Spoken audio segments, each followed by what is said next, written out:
am Dora Williams, 62 years old, a proud mother and grandmother living in rural Vermont.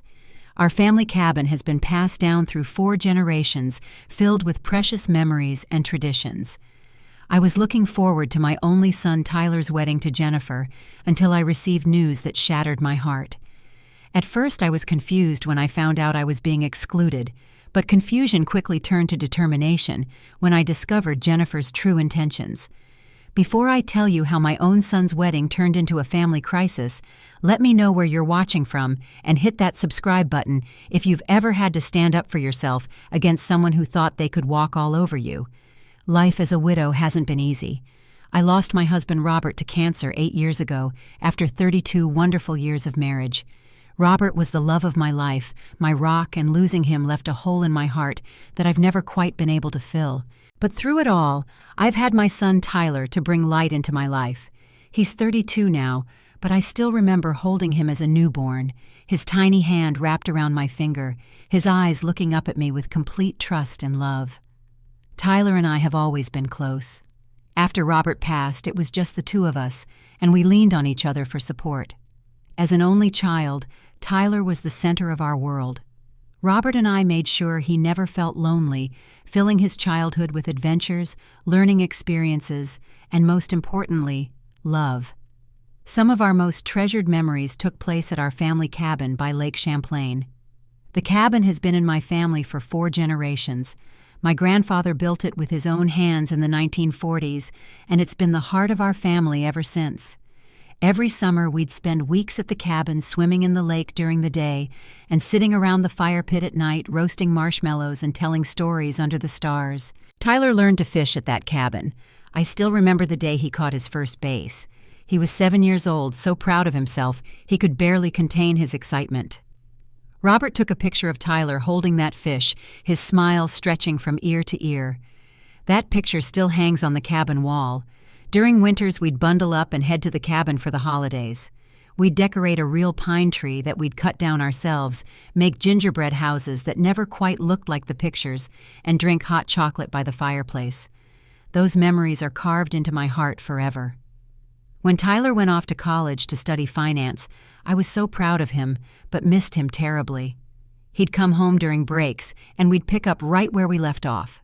After graduation, he got a job with a prestigious firm in Boston. The city was only a few hours away from our small town in Vermont, but it felt like a different world entirely. For a few years, Tyler would come home at least once a month. Sometimes he'd bring friends, sometimes he'd come alone. But about 2 years ago, he started mentioning a woman named Jennifer that he'd been seeing. From the way he talked about her, I could tell she was special to him. The first time Tyler brought Jennifer home, I was so excited to meet the woman who had captured my son's heart. Jennifer was 29, tall and slender, with perfectly highlighted blonde hair and an elegant way of carrying herself. She was pleasant enough, smiling politely, as Tyler showed her around our modest home, but I noticed she seemed somewhat reserved, especially when compared to Tyler's usual outgoing demeanor. I prepared all of Tyler's favorite dishes for dinner, my famous pot roast garlic mashed potatoes and apple pie for dessert. Jennifer barely touched her food, mentioning something about watching her carbs. Still, I tried to make her feel welcome, asking about her job at a marketing firm and her family background. Looking back, I should have paid more attention to some early warning signs. When Tyler took her to see the family cabin the next day, she made several comments about its rustic charm that felt more dismissive than complimentary. "It's certainly authentic," she said, running a manicured finger along the hand-carved mantel that my grandfather had made. "Though I imagine it gets quite drafty in winter." Tyler quickly jumped in. "The wood stove heats it up perfectly, Jen. Some of my best memories are from winter nights here." "I'm sure," she replied with a tight smile that didn't reach her eyes. "It's just not what I'm used to." I ignored these little red flags because Tyler seemed so happy. His eyes lit up whenever he looked at Jennifer, and that was enough for me.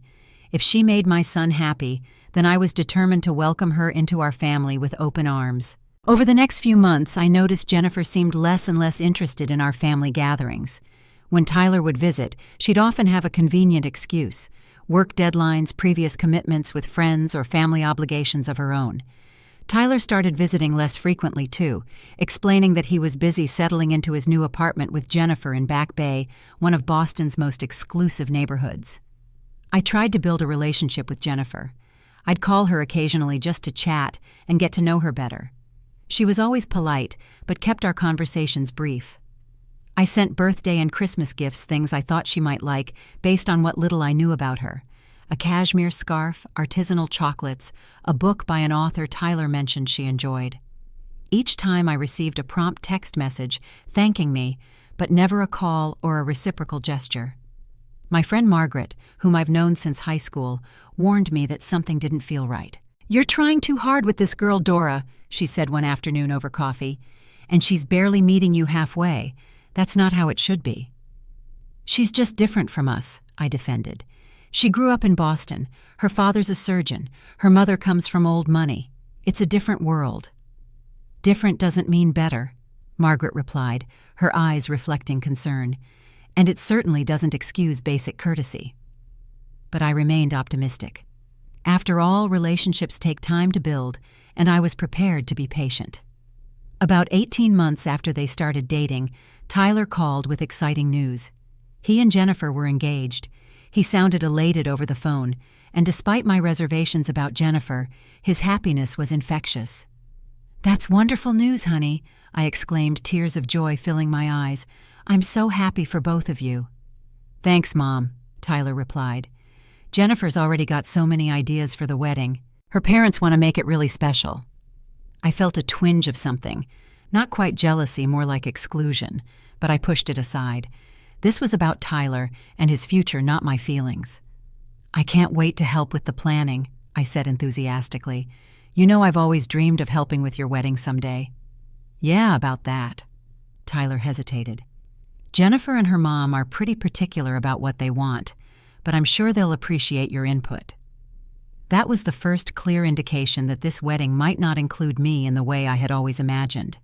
But still I held on to hope that as time went on, I would find my place in the celebrations and in my son's new life.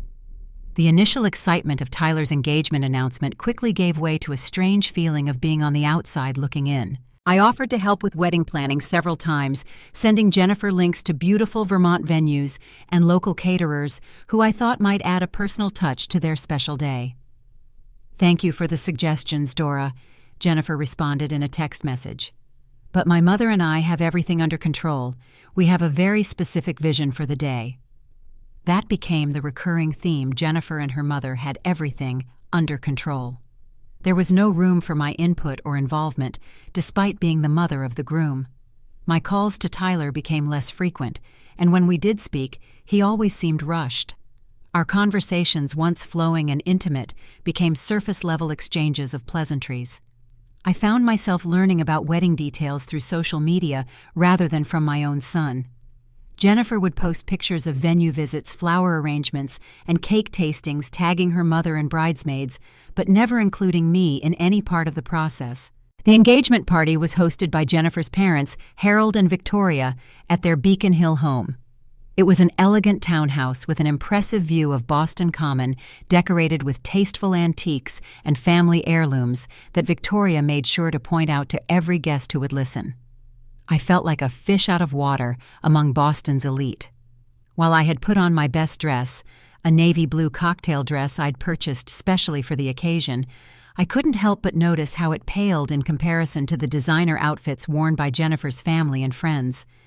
Victoria, Jennifer's mother, barely acknowledged my presence, offering a cool cheek to kiss before fluttering off to greet more important guests.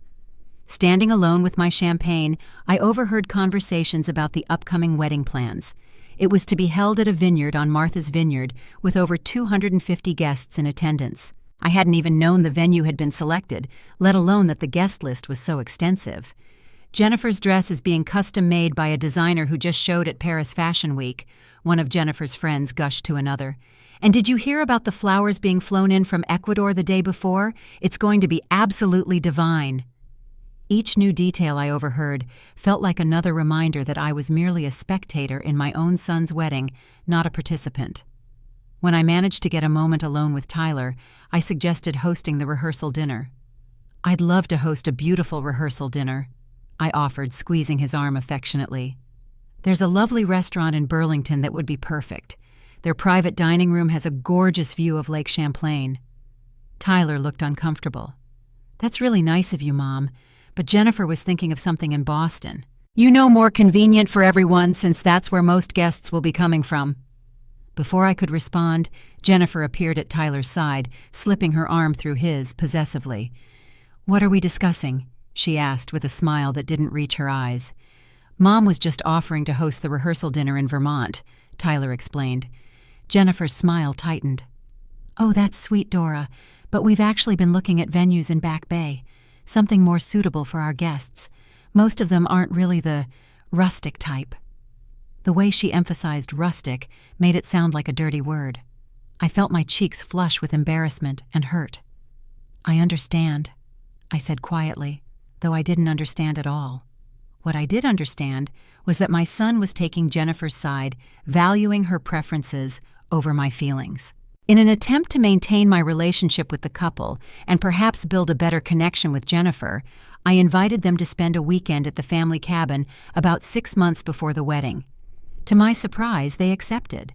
I spent days cleaning every corner of the cabin, stocking the refrigerator with gourmet foods I thought Jennifer might appreciate, and even splurging on high thread count sheets for the guest bedroom. The weekend started off pleasantly enough. The weather was perfect, and the fall foliage was at its peak, painting the surrounding forest in brilliant shades of red, orange, and gold.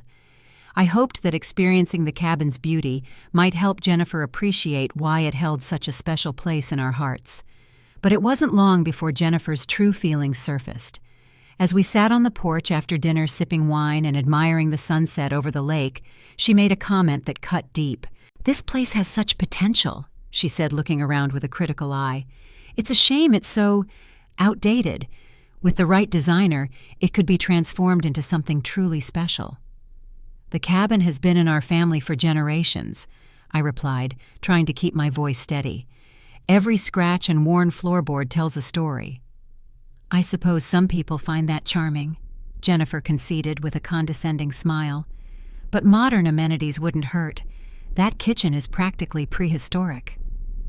Tyler, who had once loved every inch of the cabin exactly as it was, jumped to Jennifer's defense. "Jen's just used to different standards, Mom. You have to admit the place could use some updating."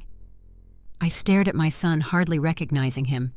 The boy who had once helped his father repair the cabin's roof, who had learned to split wood for the fireplace, who had cherished our family traditions, now seemed embarrassed by them. It was as if he was looking at his childhood through Jennifer's eyes and finding it wanting. That night, after Tyler and Jennifer had gone to bed, I sat alone by the lake, tears streaming down my face. It wasn't just about the cabin or Jennifer's criticism. It was about watching my son transform into someone I barely recognized, someone more concerned with appearances and status than the values his father and I had raised him with. The next day, I noticed Tyler refusing to reminisce about childhood memories when I brought them up. When I mentioned the time he'd gotten his fishing line tangled in a tree and his father had to climb up to retrieve it, Tyler quickly changed the subject, shooting a glance at Jennifer as if he was afraid she'd find the story embarrassing. On the drive back to my main house, I called Margaret from the car, needing to process my feelings with someone who would understand. "I feel like I'm being replaced," I confessed, my voice breaking. "Not just as a mother, but our entire family history is being erased because it doesn't fit with Jennifer's vision of who Tyler should be." "That's exactly what's happening," Margaret confirmed, her voice gentle but firm. "And Tyler's allowing it because he's caught up in her world. The question is, are you going to let it happen?" I didn't have an answer then. Part of me wanted to fight for my place in my son's life, but another part wondered if I was being selfish. Shouldn't I be happy that Tyler had found someone, even if that someone seemed determined to cut me out? Wasn't that what mothers were supposed to do? Step back and let their children create their own lives? What I didn't realize then was that the social class differences that had seemed like minor obstacles were actually chasms in Jennifer's mind. To her, I wasn't just Tyler's mother. I was a reminder of his middle-class upbringing, something she seemed determined to help him overcome and forget. And unfortunately, my son was becoming a willing participant in this reinvention of himself, even if it meant pushing away the people who had loved him unconditionally from the beginning. As the months passed, information about wedding plans continued to trickle in sporadically, usually through Tyler's brief phone calls or social media updates. I tried several times to ask about my responsibilities as mother of the groom, hoping to be included in some meaningful way. "What would you like me to wear for the wedding, Tyler? I want to make sure I complement the wedding colors," I asked during one of our infrequent calls. "Oh, Jennifer has some ideas about that. She'll email you," Tyler replied vaguely. "And what about the mother-son dance? Should I suggest some songs that might be meaningful for us?" I ventured, hoping to create at least one special moment during the celebration. "We're still working out the reception details," he said dismissively. "Jennifer's handling all that." It seemed that every question I asked was met with the same response: Jennifer was handling everything. I began to feel less like the mother of the groom and more like an afterthought. Finally, 5 months before the wedding date, a formal invitation arrived in the mail. The envelope was thick, cream-colored cardstock with gold lettering, clearly expensive and tastefully designed. My hands trembled slightly as I opened it, eager to finally have concrete details about my son's special day. The invitation was addressed to Ms. Dora Williams only. There was no "and guest" or +1 indicated. This struck me as odd, since I had been seeing Sam, a kind widower I'd met through my church group, for several months, and Tyler was well aware of our relationship. I called Tyler immediately to clarify the situation. "Tyler, honey, I just got the invitation. It looks beautiful." I began, trying to sound upbeat. "I was wondering if I could bring Sam as my date. You've met him a couple of times, and it would be nice to have someone to share the day with." There was an uncomfortable pause on the other end of the line. "Actually, Mom Jennifer thinks it's best to keep numbers down for the immediate family tables." Tyler finally responded, his voice strained. "The seating arrangements are already pretty tight." "I see," I said slowly, though I didn't see it all. "But surely one additional person wouldn't cause too much disruption." "It's not just about one person, Mom.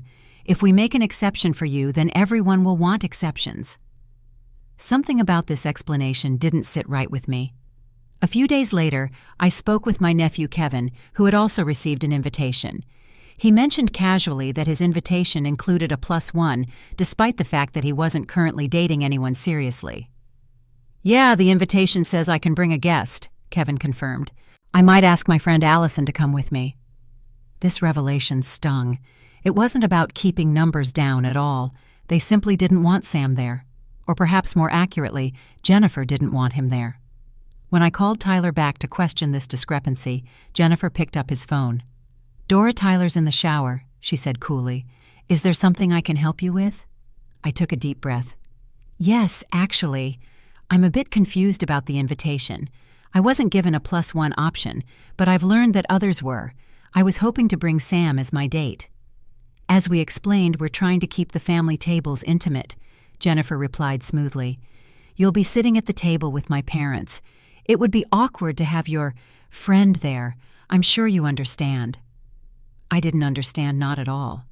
But other family members were given +1s. "Those are different circumstances," she said dismissively. "And really, Dora, this is our wedding. We get to decide who we want there and how we want things arranged." The conversation left me feeling hurt and confused.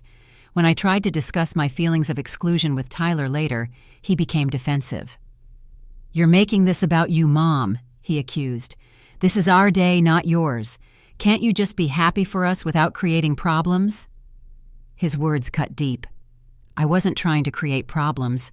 I was simply trying to understand why I was being treated differently from other guests, why I was being pushed to the periphery of this important family event. As the wedding date grew closer, I began to hear from other family members who had also received strange restrictions or been excluded entirely. My cousin Barbara, who had been like an aunt to Tyler throughout his childhood, hadn't been invited at all. My brother Michael and his wife were invited, but were seated at a table far from the family section with people they didn't know. Meanwhile, it seemed that Jennifer's extended family, including second cousins and distant relatives she barely knew, had all received invitations. Her college roommates, work colleagues, and her parents' social circle were all included in the growing guest list, while people who had been meaningful presences in Tyler's life were being cut. Gathering my courage, I decided to reach out to Jennifer directly to express my concerns. I sent her a carefully worded email, trying to be respectful, while also standing up for myself and my family. "Jennifer, I'm looking forward to celebrating your and Tyler's special day," I wrote. "However, I'm feeling a bit concerned about some of the decisions regarding the guest list and arrangements.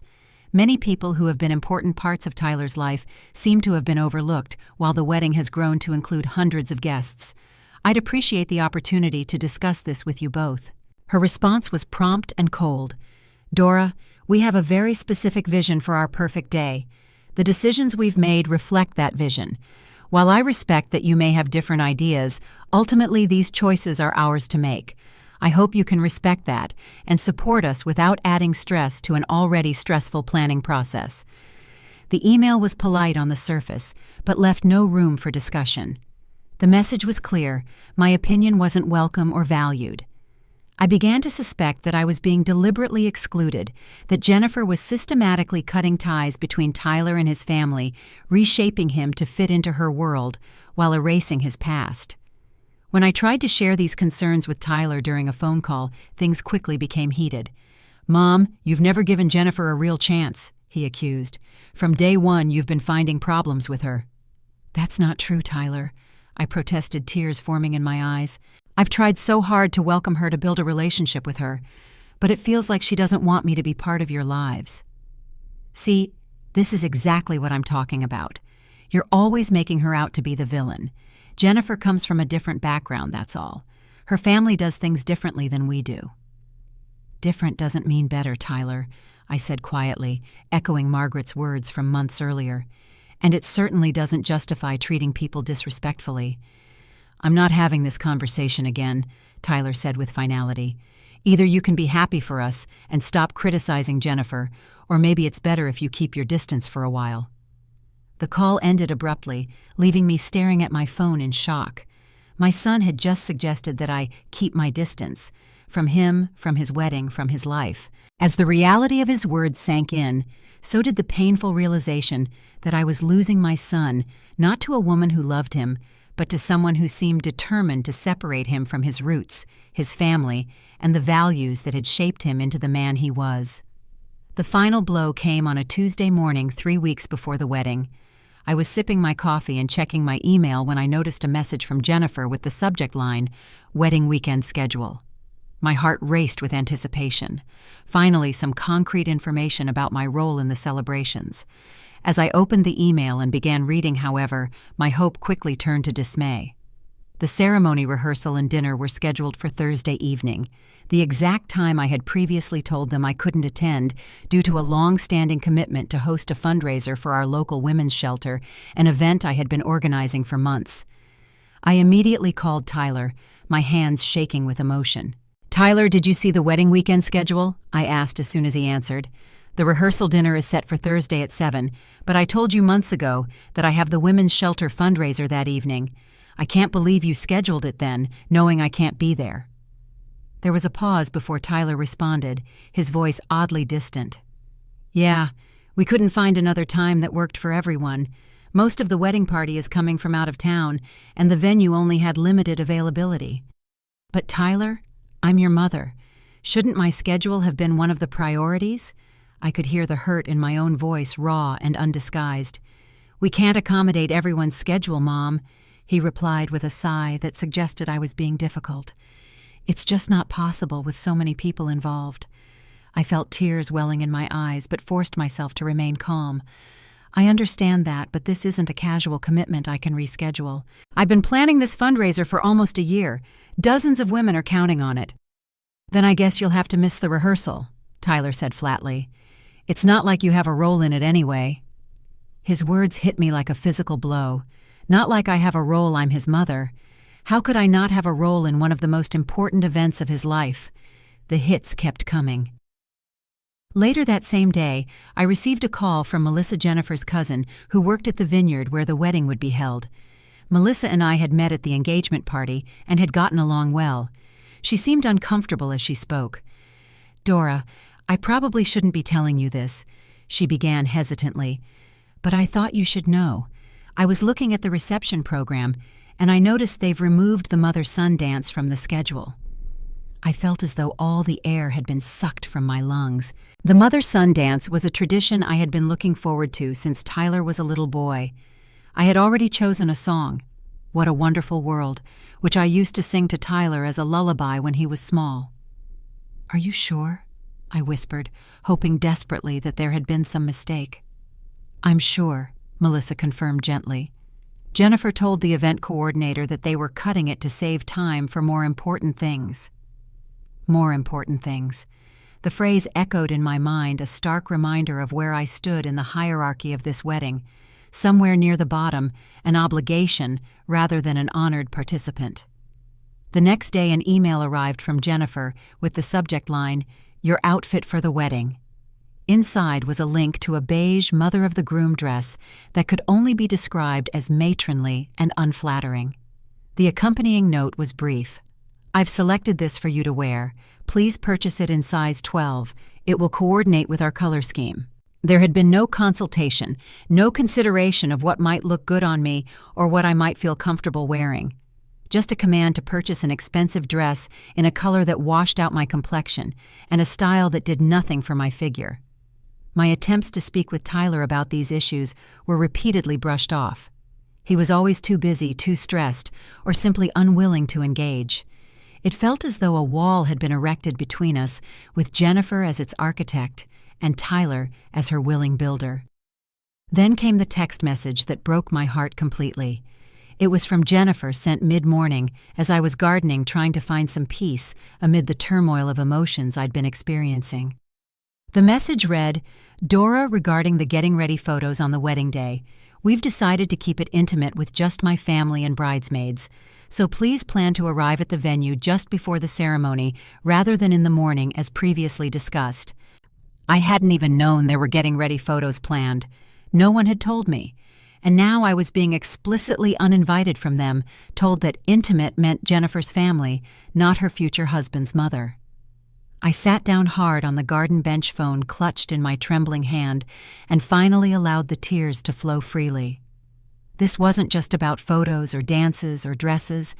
This was about being systematically erased from one of the most significant days in my only child's life. After composing myself, I called Margaret, who rushed over with a bottle of wine and a shoulder to cry on. "You need to talk to Tyler," she urged after I'd shared the latest developments. "Not by text, not by email, but actually talk to him. Make him hear what's happening." Taking Margaret's advice, I called Tyler that evening, determined to have an honest conversation about how I was feeling. "Tyler," I began when he answered, "we need to talk about the wedding and how I'm being excluded from almost every aspect of it." "Mom, not this again," he sighed. "We're incredibly busy trying to finalize everything." "I understand you're busy, but I'm your mother. I should be part of this celebration, not pushed to the sidelines. I wasn't given a +1 when others were." I was scheduled for events when I already had commitments. The mother-son dance has been removed. I've been told what to wear without any consideration for what I might like. And now I'm being told not to come for the pre-ceremony photos because they're only for Jennifer's family. How would you feel if you were in my position? There was a long silence before Tyler spoke, his voice strangely detached. "Look, Mom, maybe it would be easier if you just came to the ceremony and skipped the reception." I gasped audibly. "Easier for whom? Are you seriously suggesting I not attend my only son's wedding reception? It's not that I don't want you there." Tyler backpedaled slightly. "It's just that there's been so much tension, and Jennifer is stressed enough without having to worry about what Tyler worry about me." I could hear my voice rising with emotion, but I couldn't control it. "What exactly does she think I'm going to do?" There was muffled conversation on the other end of the line, and then Jennifer's voice came through the speaker. "Dora, this is Jennifer. I'm going to be straight with you because clearly beating around the bush isn't working. We want our day to be perfect without any drama or complications. You've been making this difficult from the start, questioning every decision we make." "I've only been trying to be included in my son's wedding," I protested. "The thing is," Jennifer continued as if I hadn't spoken, "you might be uncomfortable around our friends. They're quite sophisticated, and from what Tyler has told me, you're not used to the kind of social events we attend regularly." I felt as though I'd been slapped. "Are you suggesting I'm not good enough to attend your wedding?" "I'm suggesting that your presence might take attention away from us, which is the last thing we want on our special day. If you can't support our decisions without complaint, then perhaps Tyler is right. Maybe you should reconsider your attendance at the reception." I hung up the phone without another word, unable to continue the conversation through my tears. The woman my son intended to marry had just told me in no uncertain terms that I wasn't sophisticated enough to attend their wedding reception, that I might embarrass them in front of their friends. And my son, my only child whom I had raised with all the love in my heart, had not defended me. In fact, he had been the one to suggest I not attend in the first place. I spent that night looking through photo albums of Tyler's childhood, his first steps, his high school graduation fishing trips with his father, Christmases at the cabin. In every photo, his smile was radiant, genuine. When had that changed? When had he become someone who would allow his mother to be treated with such disrespect? As dawn broke, I made a decision. I had spent months trying to accommodate Jennifer's demands, trying to make myself smaller, less visible, less of an inconvenience. I had suppressed my hurt feelings, swallowed my pride, and accepted increasingly insulting treatment, all because I didn't want to risk my relationship with my son. But there comes a point where allowing yourself to be mistreated isn't a sign of love. It's a surrender of self-respect.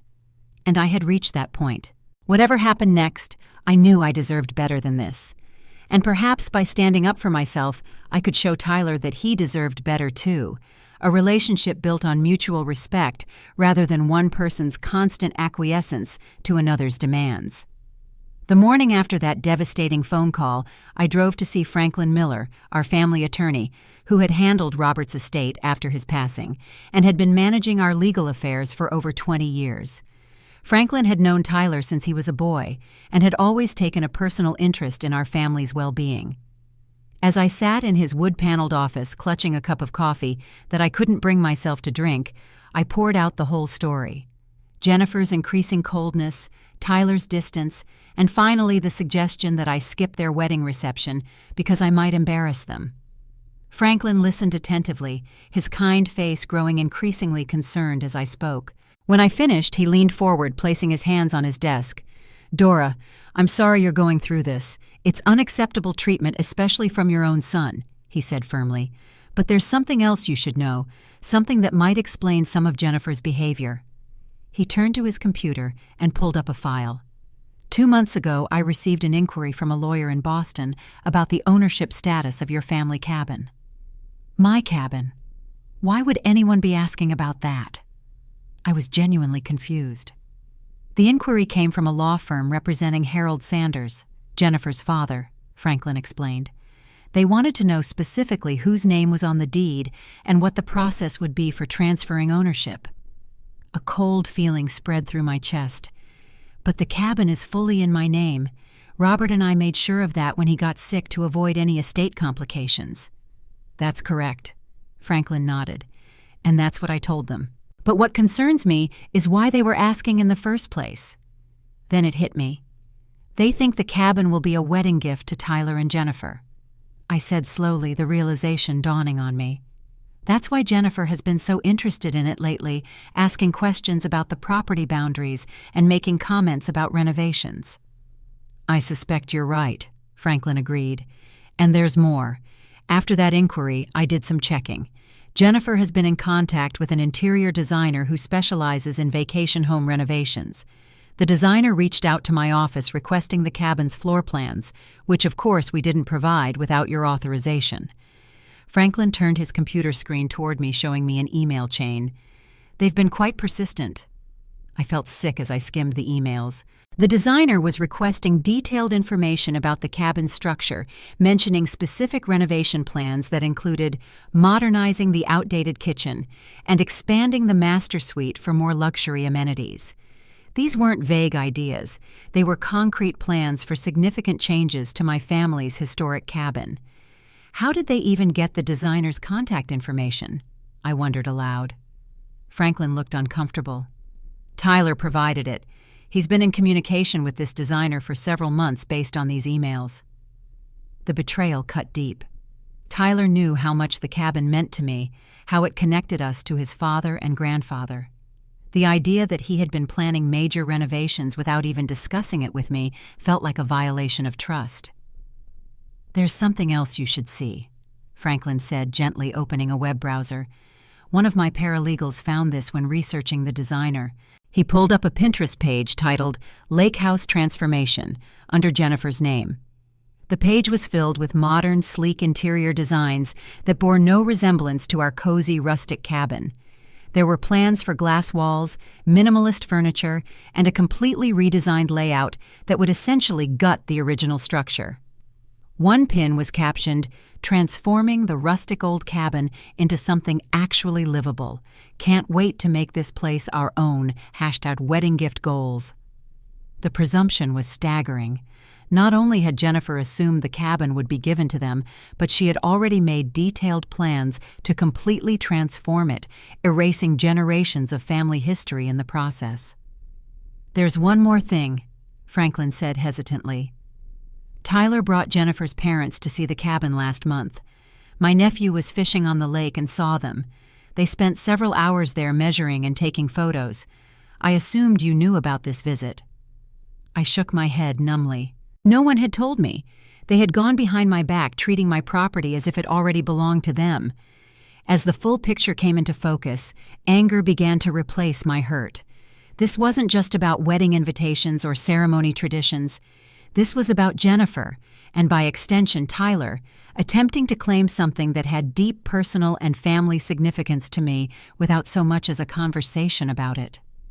"What are my options, Franklin?" I asked, my voice steadier than I expected. "Well, the cabin is entirely yours to do with as you wish," he replied. "You had planned to transfer it to Tyler eventually, as we discussed when updating your will last year, but you're under no obligation to do so, especially not on anyone else's timeline."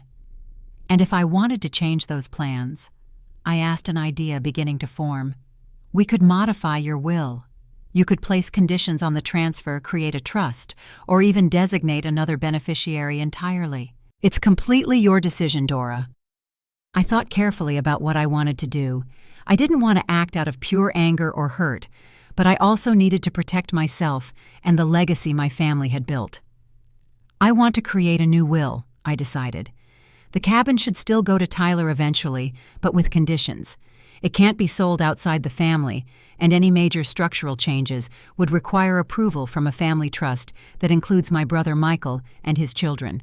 And I want to make it clear that the transfer will only happen after my passing, not as a wedding gift or at any other time of someone else's choosing."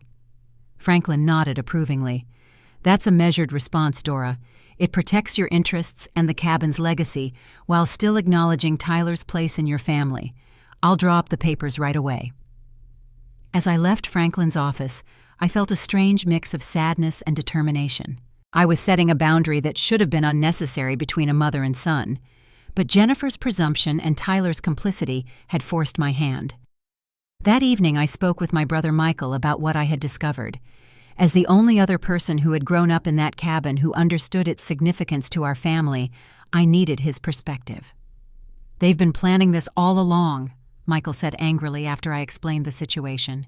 "Using you for what they could get while simultaneously pushing you to the margins of their lives.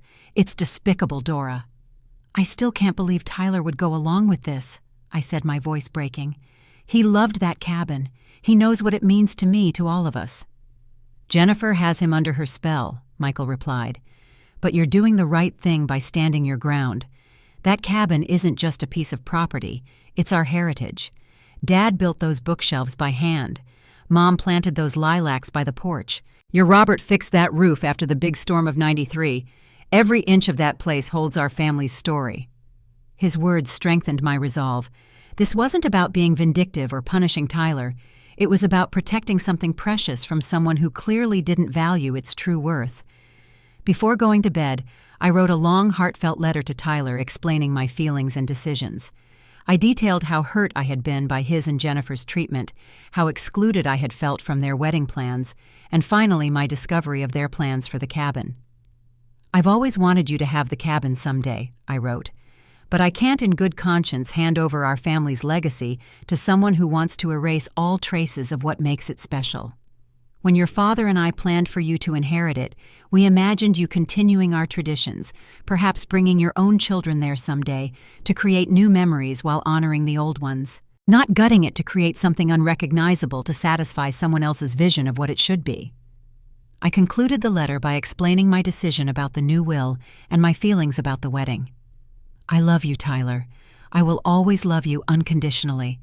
But love doesn't mean allowing yourself to be disrespected and pushed aside. I deserve better treatment than I've received, and honestly, so do you." Tyler's response came the next morning via text, brief and dismissive.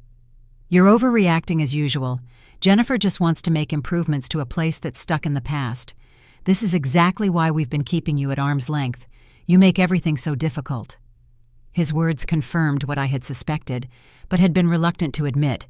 The problem wasn't just Jennifer. Tyler was a willing participant in this dynamic. He had chosen to prioritize Jennifer's desires over my feelings, to rewrite our family history rather than honor it. The final straw came when Jennifer's family began casually announcing plans for using the cabin. Victoria, Jennifer's mother, posted on social media about hosting a Sanders family summer gathering at our new lakeside retreat, tagging Jennifer and Tyler. Jennifer's sister mentioned looking forward to many girls' weekends at the cabin, as if it was already theirs to use as they pleased. It became clear that direct action was needed. If I wanted to be taken seriously, I would need to make my position unequivocally clear. The week before the wedding, I received an unexpected call from Victoria, Jennifer's mother. Her voice was syrupy sweet, a tone I had come to recognize as the prelude to some demand or manipulation. "Dora, darling, I've been meaning to ask you about the wedding gift situation," she began without preamble. "Jennifer mentioned that you'll be transferring the lake house to the newlyweds. Such a generous gesture." I took a deep breath, steadying my nerves. "Actually, Victoria, there seems to be a misunderstanding. I won't be transferring the cabin as a wedding gift." There was a moment of stunned silence before Victoria responded, her voice noticeably cooler. "I beg your pardon, but Jennifer said it was all arranged. They've even hired a designer for the renovations." "That was presumptuous of them," I replied calmly. "The cabin remains in my name, and I have no plans to transfer ownership at this time." This is unacceptable," Victoria spluttered.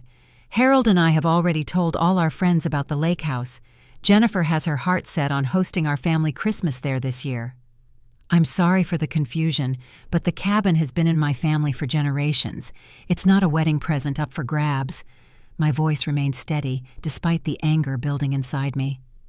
"Well, we'll just see what Tyler has to say about this," Victoria snapped. "I'm calling Jennifer right now." She hung up abruptly, leaving me standing in my kitchen, heart pounding but oddly relieved. The confrontation I had been dreading had begun, but I had stood my ground. It felt empowering after months of acquiescing to their demands and dismissals. Sure enough, within 15 minutes, my phone rang again. Tyler's name flashed on the screen. "Mom, what the hell?" he demanded without greeting. "Jennifer's mom just called her in tears saying you're backing out of giving us the cabin. What's going on?" "I never agreed to give you the cabin as a wedding gift, Tyler," I replied calmly. "That was an assumption Jennifer and her family made, one you apparently encouraged. But we've been planning the renovations for months. Jennifer's already put deposits down with contractors." Without discussing any of it with me, the actual owner of the property, I pointed out. "Do you understand how disrespectful that is?" "Disrespectful?" Tyler's voice rose. "What's disrespectful is you suddenly changing your mind about something you've always said would be mine. Someday, yes, but not now, and not for Jennifer to completely transform into something unrecognizable. That cabin holds generations of our family's memories, Tyler. Your father proposed to me on that dock. You took your first steps on that porch. Your grandfather built those cabinets by hand." "It's just a building, Mom," Tyler said dismissively. "And frankly, it's outdated and impractical. Jennifer has amazing plans to make it something special." His words cut deep. just a building. Had he really become so disconnected from our family's history? "The cabin stays in my name," I said firmly, "and any future transfer will come with conditions to protect its character and family significance."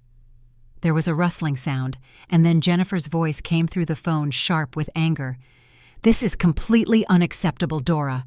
We've already announced to everyone that the cabin will be our weekend retreat. My parents have told all their friends. Do you have any idea how embarrassing this is? Perhaps you should have consulted with me before making announcements about my property." I suggested, keeping my voice level despite my rising anger. "After everything we've done for you," Jennifer continued, ignoring my comment, "including you in our wedding despite your constant criticism and interference." I couldn't help but laugh at the absurdity of her statement. "Including me? You've done everything possible to exclude me from every meaningful aspect of this wedding. You scheduled events knowing I couldn't attend. You uninvited me from the getting ready photos. You even suggested I skip the reception entirely." "That was for your own good," Jennifer insisted. "You clearly don't fit in with our crowd." "No, it was for your convenience," I corrected her. "And now you're upset because I won't hand over a valuable property that's been in my family for generations, just because you decided it should be yours." Tyler came back on the line, his voice cold. "Mom, you need to reconsider this. The cabin is the least you could do after everything we've put up with from you." I took a deep breath, steeling myself for what needed to be said. "I've reconsidered many things lately, Tyler, including my role in a wedding where I'm clearly not wanted. I've tried to accommodate every slight, every exclusion, every dismissal of my feelings, but I draw the line at having my family's legacy taken for granted." "What are you saying?" Tyler asked warily. "I'm saying you have a choice to make. Either you start treating me with the respect I deserve as your mother, which includes acknowledging that the cabin is mine to decide about, or perhaps it's best that I don't attend the wedding at all." There was a long pause before Tyler responded, his voice hard. "If that's how you want to play this, fine. Give us the cabin or don't come to the wedding. It's your choice."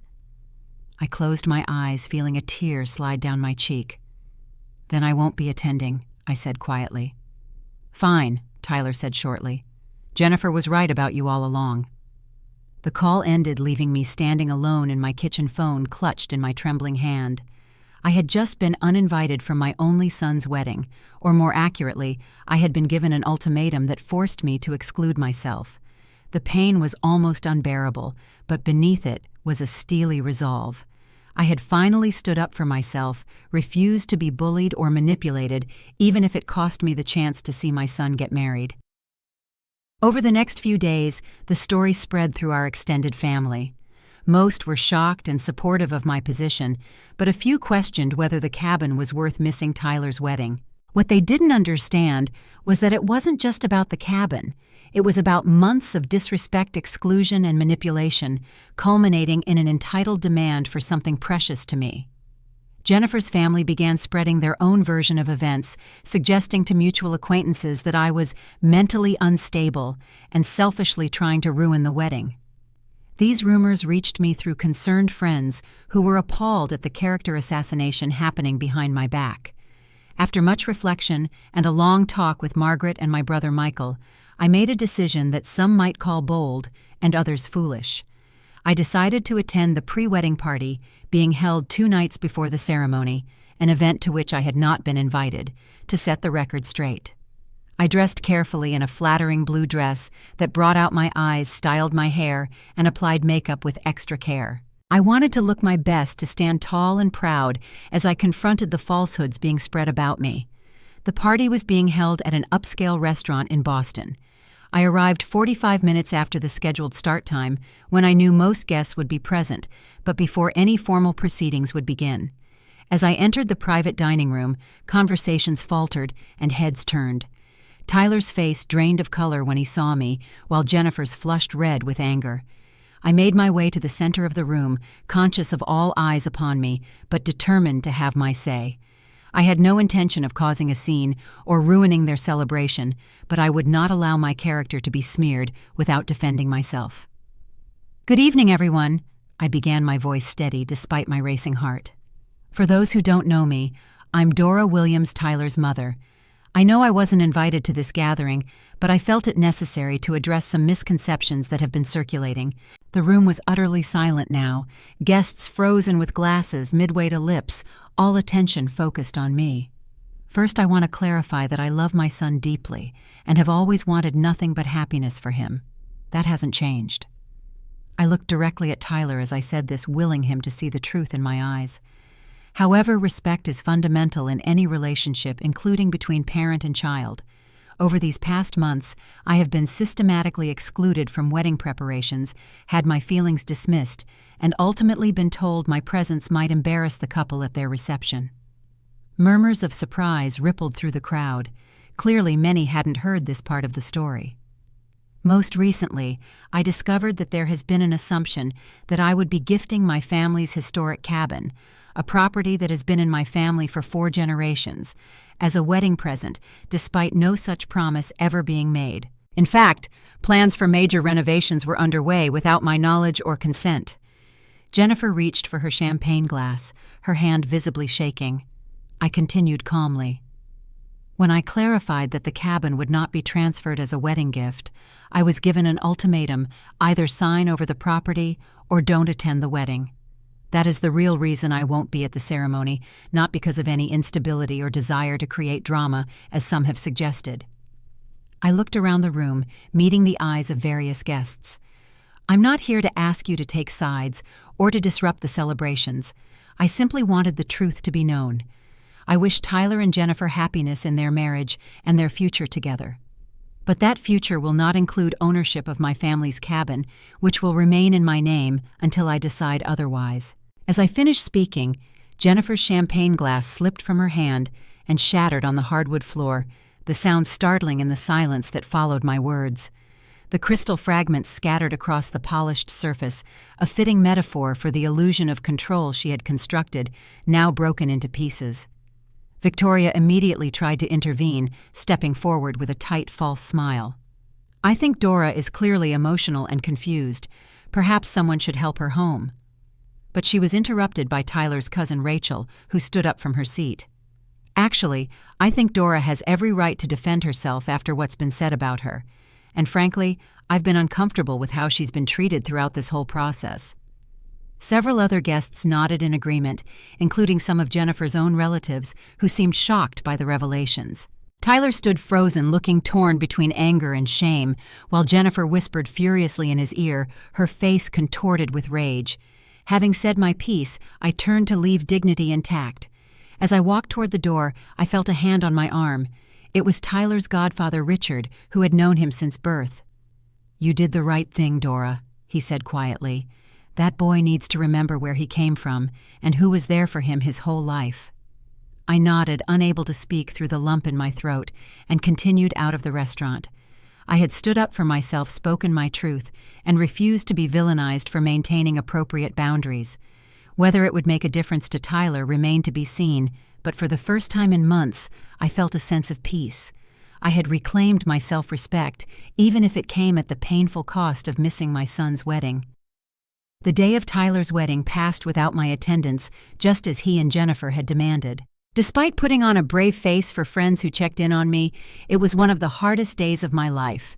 I tried to keep busy, spending the morning volunteering at the local animal shelter and the afternoon gardening, but thoughts of what was happening at the vineyard ceremony invaded my mind constantly.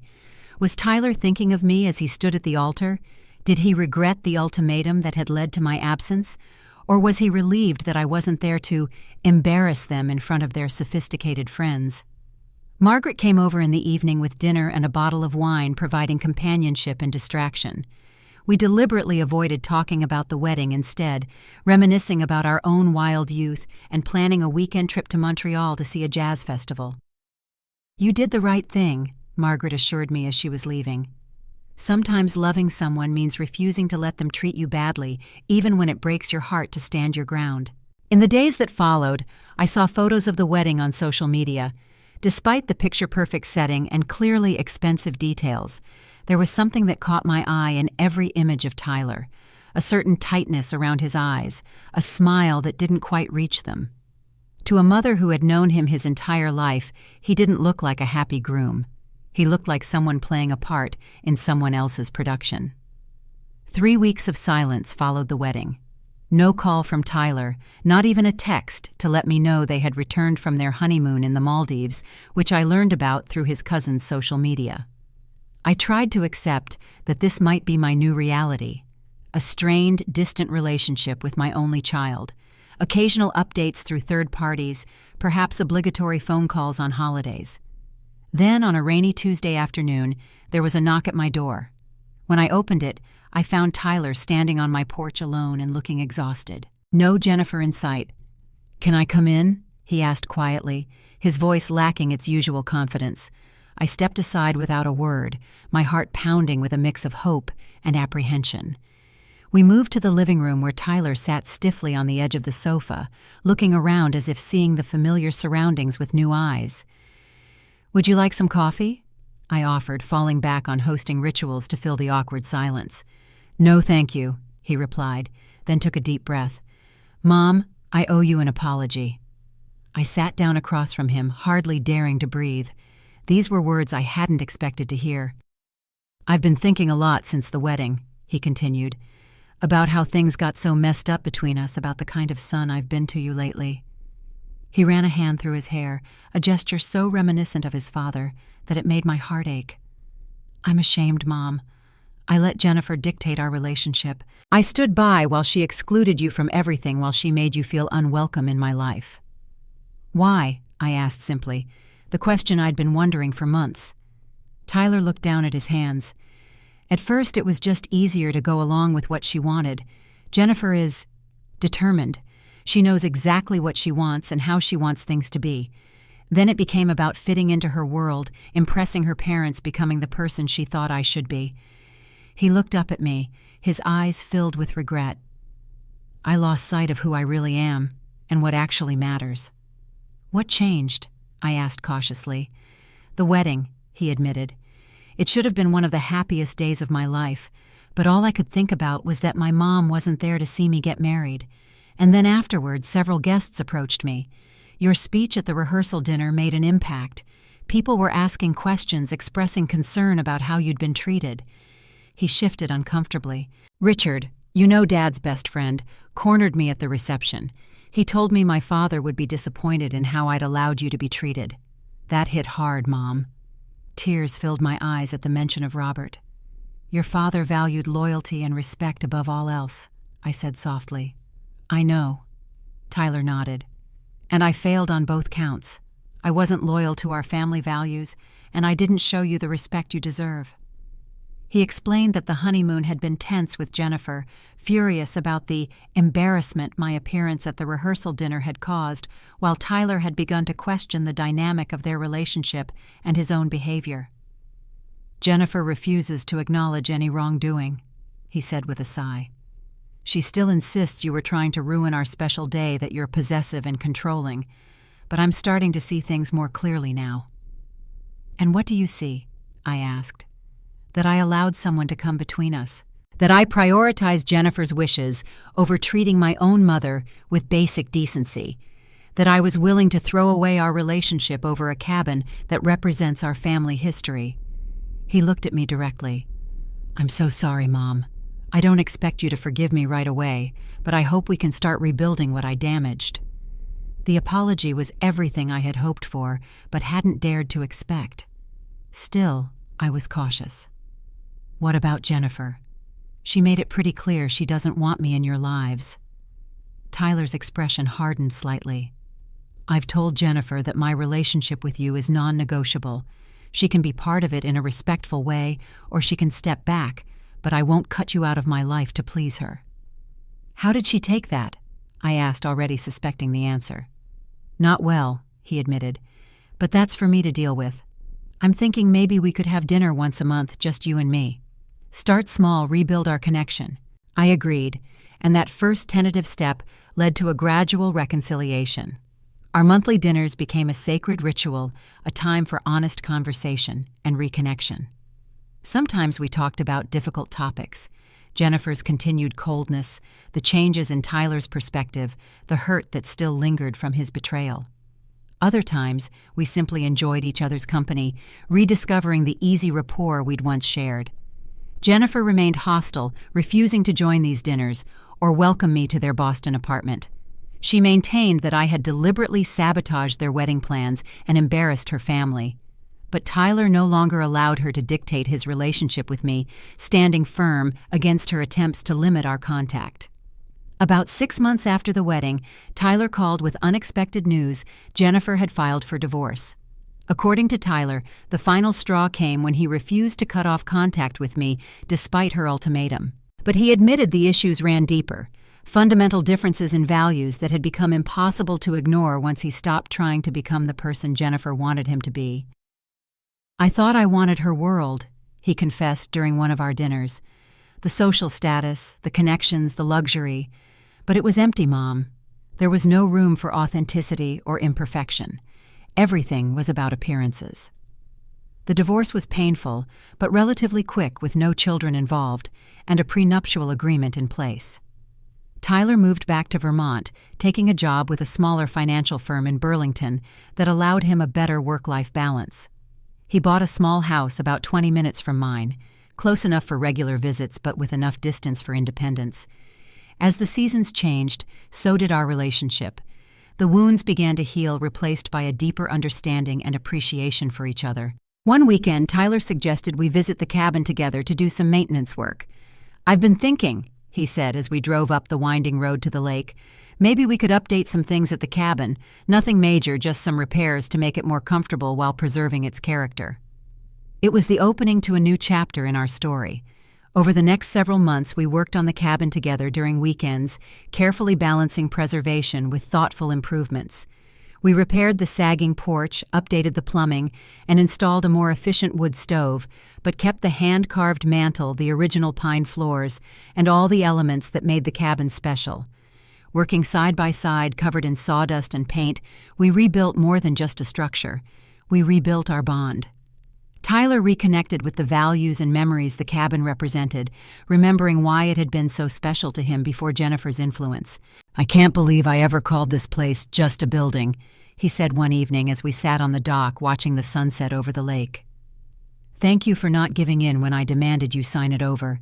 You were protecting more than property. You were protecting our family's soul." I reached over and squeezed his hand. Sometimes the most loving thing a parent can do is stand firm when it would be easier to give in. A year after the wedding, that I never attended the cabin once again became a gathering place for family celebrations. Tyler's cousins brought their children. My brother Michael told stories about our grandparents to a new generation, and new memories were created alongside the old ones.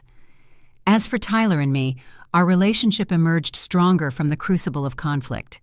He had learned about setting healthy boundaries and valuing family connections, while I had discovered my own strength and the importance of self-respect. Sometimes the most painful chapters of our lives lead to the most profound growth if we have the courage to stand in our truth and the grace to forgive. Looking back, I realized that by refusing to give away the family cabin, I wasn't just protecting a piece of property. I was protecting my dignity, my family's legacy, and ultimately my relationship with my son. Because a relationship without mutual respect is like a house built on sand. It might look impressive for a while, but eventually the tide will come in and wash it away. Have you ever had to stand up to someone you love to protect something important? I'd love to hear your stories in the comments below.